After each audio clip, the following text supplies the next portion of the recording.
तो बहुत बहुत स्वागत है प्यारे बच्चों, आप सभी का एक बार फिर से हमारे इस न्यू क्लास में। प्यारे बच्चों, आज की इस क्लास में हम लोग फिर से जो है आप लोगों का जो पिछला जो क्लास हुआ था संस्कृत का उपसर्ग का प्रत्यय का बच्चों, आज हम लोग उसका दूसरे पार्ट को लेकर के आए हैं। और आज की इस क्लास में बच्चों हम आपको उपसर्ग में जो प्रत्यय में जो बच्चा आपको थोड़ा सा जो छूटा हुआ था स्त्री प्रत्यय, हम लोग उसको भी यहाँ पे कवर कर देंगे। और साथ ही साथ में बच्चों हम यहाँ पे आपका जो संस्कृत में जो उपसर्ग से जो क्वेश्चन पूछा जाता है, आज हम लोग यहाँ पे उसको भी कवर करने वाले हैं। ठीक है प्यारे बच्चों, और आपको जो है यहाँ पे हम कंप्लीट तरीके से तैयारी करवाते हुए आ रहे हैं बच्चों। अगर आप हमारे चैनल पर नए हैं तो इसे सब्सक्राइब कर लीजिए और एकदम परफेक्ट तरीके से पढ़ाई करिए, मन से तैयारी करिए बच्चों, ताकि आपका जो एग्जाम में जो है बच्चों रिजल्ट जो है वो एक बेहतरीन आ सके। ठीक है, तो जब लेट ना करते हुए चलिए बच्चों, आज हम यहाँ पे एकदम बिल्कुल ही हॉट ट्रिक के साथ आपको हम यहाँ पे प्रत्यय उपसर्ग पढ़ाने वाले हैं। ठीक है ना, तो चलिए देखिए, सबसे पहले हम स्टार्ट करते हैं यहाँ पे उपसर्ग होता क्या है। ठीक है, हम लास्ट में आपको प्रत्यय का जो है लास्ट में जो छूटा था वो हम आपको लास्ट में कवर करेंगे। तो सबसे पहले बच्चों अगर हम उपसर्ग की बात करें, इससे बच्चों क्वेश्चन जो है आपके एग्जाम में 4 से 5 से ज्यादा ही ऑब्जेक्टिव पूछा जाता है। 4, 5, 6 ऑब्जेक्टिव बच्चों हर बार एग्जाम में पूछा जाता है। तो आप इसको बिल्कुल हल्के में मत लीजिए, इसको अच्छे से समझिए, बिल्कुल आसान है ये, इससे आसान कुछ नहीं होता है। तो देखिए सबसे पहले उपसर्ग क्या होता है। उपसर्ग हम उस शब्दांश को कहते हैं जो किसी भी शब्द के पहले लगकर उसके अर्थ में परिवर्तन कर देता है। हम लोग प्रत्यय में क्या पढ़े थे, तो प्रत्यय उस शब्दांश को कहते हैं जो किसी भी शब्द के पीछे लगकर, राइट ना, पीछे लगकर उसके अर्थ में परिवर्तन कर देता है, तो उसे हम लोग क्या कहते थे, प्रत्यय। और उसी प्रकार से उपसर्ग क्या होता है, ये किसी भी शब्द के पहले लगकर उसके अर्थ में परिवर्तन कर देता है। ठीक है ना। अब जैसे कि यहाँ पे हम एग्जांपल में लिए हैं प्रजोड़ हार, प्रजोड़ हार, प्रजोड़ हार लेने पे क्या एक शब्द बन गया हमारा, प्रहार। क्या बन गया बाबू मेरे, प्रहार। ठीक है, तो यहाँ पे जो है ये हमारा प्र जो है ये उपसर्ग हुआ, ये क्या हुआ, उपसर्ग हुआ। और हार जो है ये हमारा क्या हो गया, मूल शब्द हो गया। क्या हो गया बाबू मेरे, मूल शब्द हो गया। ध्यान से रखना, चाहे उपसर्ग हो चाहे प्रत्यय हो, ध्यान से समझो।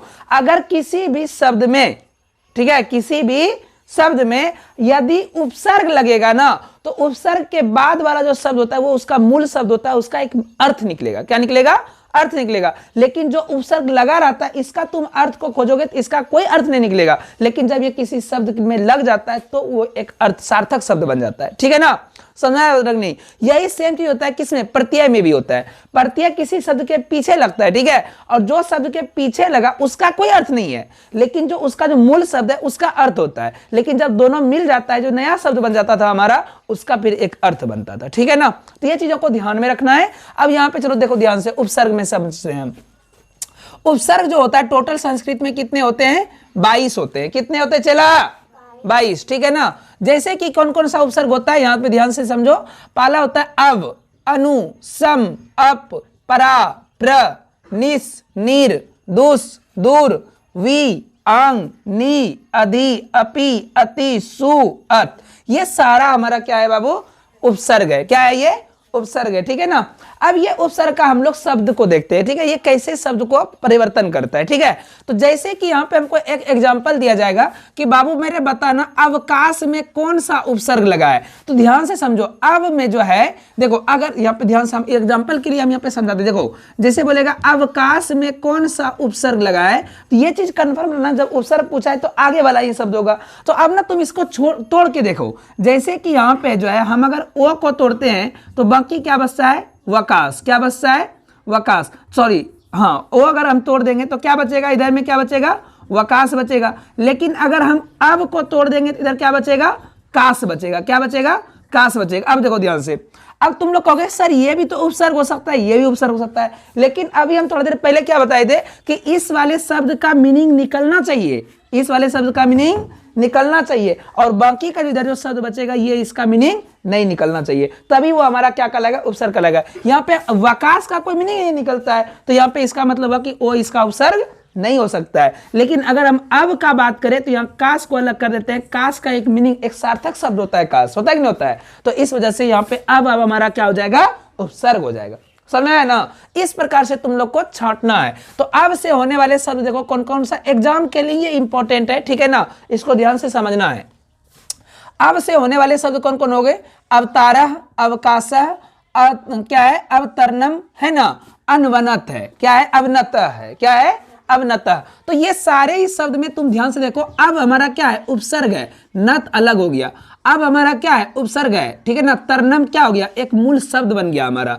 अब क्या हो गया, एक उपसर्ग हो गया, काश क्या हो गया, एक मूल शब्द बना। अब हमारा क्या हो गया, उपसर्ग हो गया। उसी प्रकार से तारह क्या हो गया, एक मूल शब्द हो गया जिसका एक मतलब निकलेगा, ठीक है ना।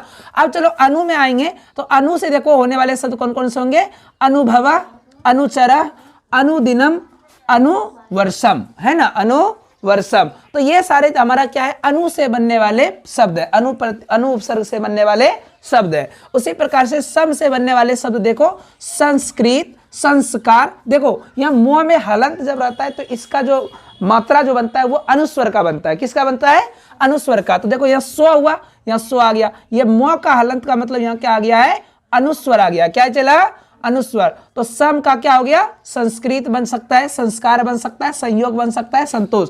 तो अब अगर क्वेश्चन में बोलेगा कि संतोष में कौन सा उपसर्ग है, तो स्व उपसर्ग नहीं बोलना, क्योंकि अनुस्वर का यहाँ क्या आएगा, मोह में हलंत। क्या आएगा, मोह में हलंत। तो यहाँ हो जाएगा सम, और यहाँ पे क्या बच जाएगा हमारा, तोष। इसमें कौन सा उपसर्ग है बाबू मेरे, सम उपसर्ग है। कौन उपसर्ग है, सम उपसर्ग है। उसी प्रकार से आगे बढ़ो। अब देखो अप है, यहाँ पे अप में क्या हो जाएगा, अपकारः, अपभ्रष्ट, अपभ्रश, है ना। तो यहाँ पे ये सारा में हमको देखो अप हमारा क्या हो गया, उपसर्ग। यहाँ भी अप क्या हो गया, उपसर्ग। यहाँ भी अप क्या हो गया, उपसर्ग। बहुत ही इजी है, सिंपल इजी है ये, ठीक है।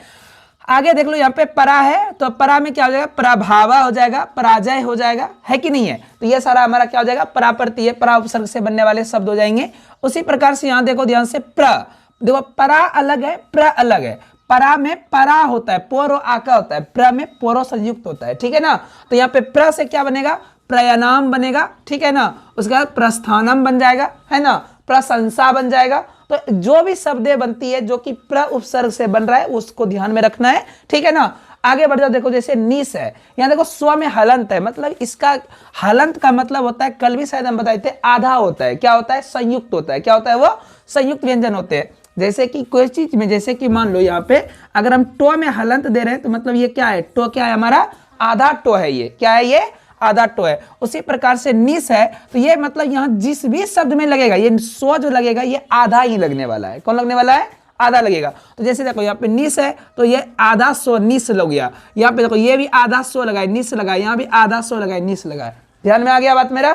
आगे बढ़ जाओ बबनी, आगे यहाँ पे क्या है, नीर। फिर वही चीज है, रो में हलंत है, मतलब क्या होगा, आधा रो आएगा। तो यहाँ देखो नी आ गया, आधा रेप, यहाँ पे रेप आया है मतलब आधा रो है, यहाँ भी रेप है मतलब आधा रो है, यहाँ भी रेप है मतलब आधा रो है। ये भी नीर है, ये भी नीर है, ये भी नीर है। अंडरस्टैंड ना। आगे देखो दूर है, तो दूर में क्या होगा, आधा रो आएगा इसमें भी। तो क्या छूट गया, अच्छा दुष्ट छूट गया।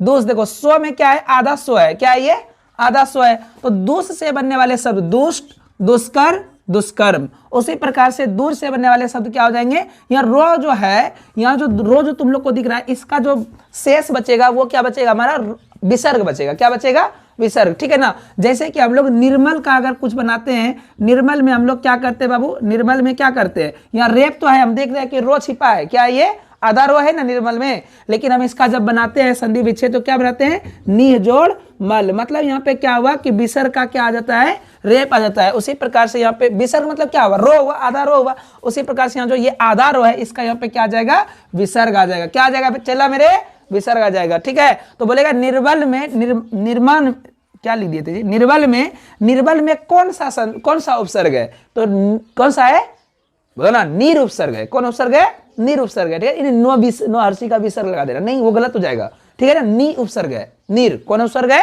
नीर उपसर्ग है। आगे बढ़ जाओ बाबू, आगे यहाँ पे क्या है, विगत। क्या कहा है, विगत को अगर तुम ध्यान से देखो तो विगत में क्या हुआ है, तो देखो वी जो है ये उपसर्ग है। क्या है, वी उपसर्ग से बनने वाले शब्द देखो, विगत, विदूर, वियोग, विदूर, राइट ना। फिर यहाँ आंग से क्या बनेगा, देखो आजीवनम, आधा, आघात, फिर क्या है रे, आरंभ, आरंभ, आहारह। तो आंग से बनने वाले शब्द जो होगा वो आ उपसर्ग को लेता है। किसको लेता है, आ उपसर्ग को, ठीक है ना। आगे देख जाओ बाबू, आगे यहाँ पे क्या है, नी। क्या कहा है, नी। नी से कौन सा बनेगा, निपातः, निवेशः, निदेशः, निकरः, राइट ना। आगे बढ़ते हैं, आगे क्या है, अधि। अधि से कौन सा शब्द बनेगा, अधिमासः, अधिराजः, अध्यक्ष, है ना। तो ये अधि से बनने वाला है, अधि है, ठीक है ना। एकदम दिमाग में सेट कर लेना, इसको क्वेश्चन आएगा। अपि से कौन सा बनेगा, अपीगमः, अपी क्या है ये, अपिधानम, क्या है ये, अपिधानम। आगे देखो क्या है, अप्ययः, राइट नाउ, क्या है ये, अप्ययः।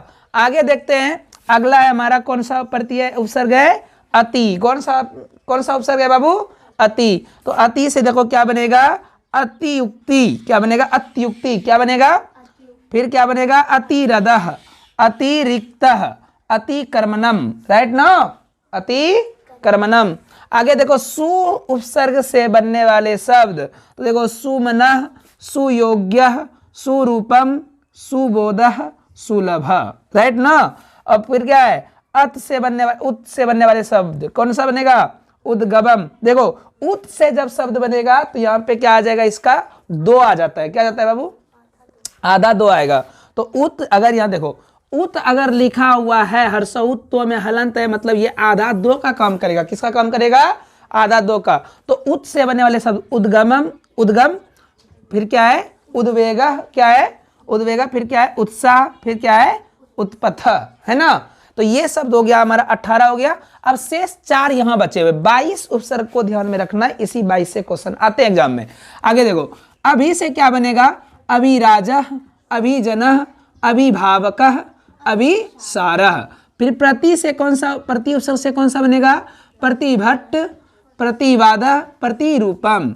फिर परि से कौन सा बनेगा, परिभ्रमणम। यहाँ देखो ध्यान से समझो, यहाँ पे परा था, प्र है, फिर क्या है, परी है। तो अलग अलग है ये सब शब्द, एक जैसा लगता है दिखने में, ठीक है। आगे देख लो, आगे यहाँ पे क्या है बाबू, परि से क्या क्या बनेगा, परिभ्रमणम, परिणति, परिचार्या, राइट ना, परिचार्या, ठीक है। आगे देखो फिर क्या है, उप से कौन सा शब्द बनेगा, उपराजा, उपकारः, उपयोगः। तो ये शब्द हमारा हुआ किसका, उपसर्ग का। उपसर्ग का ये 22 से ही क्वेश्चन पूछा जाएगा, इसी से कोई और शब्द वहां पे दे सकता है, हो सकता है इससे शब्द आगे भी हो सकता है कुछ, ठीक है, लेकिन इसी में से कुछ रहेगा, ठीक है ना। आगे अब यहाँ पे जो हमारा पिछला क्लास जो रह गया था थोड़ा स्त्री प्रत्यय को बताने के लिए, तो देखो स्त्री प्रत्यय जो होते हैं टोटल 6 होते हैं। कितने होते हैं, 6 होते हैं। कौन कौन होता है बाबू, टाप, डीप, डिस, चाप, डाप, डिन, है ना, इतना सारा प्रत्यय होता है। तो देखो इसका शेष आ बसता है, टाप का शेष क्या बसता है, आ। तो किसी भी शब्द में यदि टाप लगा है, क्या लगा है रे, टाप, तो उसके लास्ट में आ लग जाएगा। जैसे बालह जोड़ टाप, तो क्या हो जाएगा, बाला, क्या हो जाएगा, बाला, क्या हो जाएगा। उसी प्रकार से डीप जो है, डीप प्रत्यय में इसका शेष ईर बसता है, क्या बसता है रे, ईर। रो में हलंत लगा है, मतलब आधा रो बचेगा, ठीक है। तो देखो यहाँ पे छात्री जोड़ डीप, तो क्या हो जाएगा, छात्री, क्या हो जाएगा, छात्री। आगे देखो डीस प्रत्यय में क्या बसता है रे, दीर्घई बसता है, क्या बसता है बाबू, दीर्घई। तो क्या है यहाँ पे देखो, क्या है ये, नर्तक जोड़ डीस, तो क्या बनेगा, नर्तकी, क्या बनेगा, नर्तकी।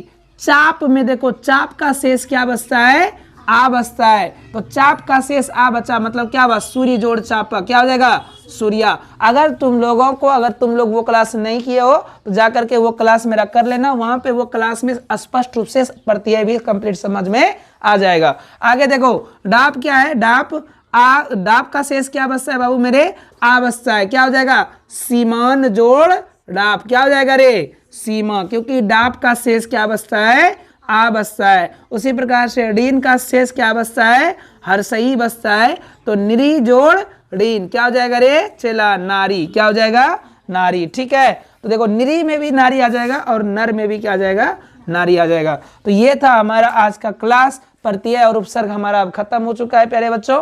अब हम लोग अगले क्लास में जो है आगे का क्लास देखते हैं, और भी कोई ना कोई इसी प्रकार से हॉट टॉपिक हम लेकर के आएंगे जो कि आपके एग्जाम के लिए काफी इंपॉर्टेंट होने वाला है। बस एक ही क्लास में पूरा टॉपिक खत्म करेंगे, एक क्लास में टॉपिक खत्म, ठीक है। तो प्यारे बच्चों फिर से मिलते एक न्यू वीडियो के साथ में, बने रहे हमारे चैनल पर। Bye bye, take care, see you.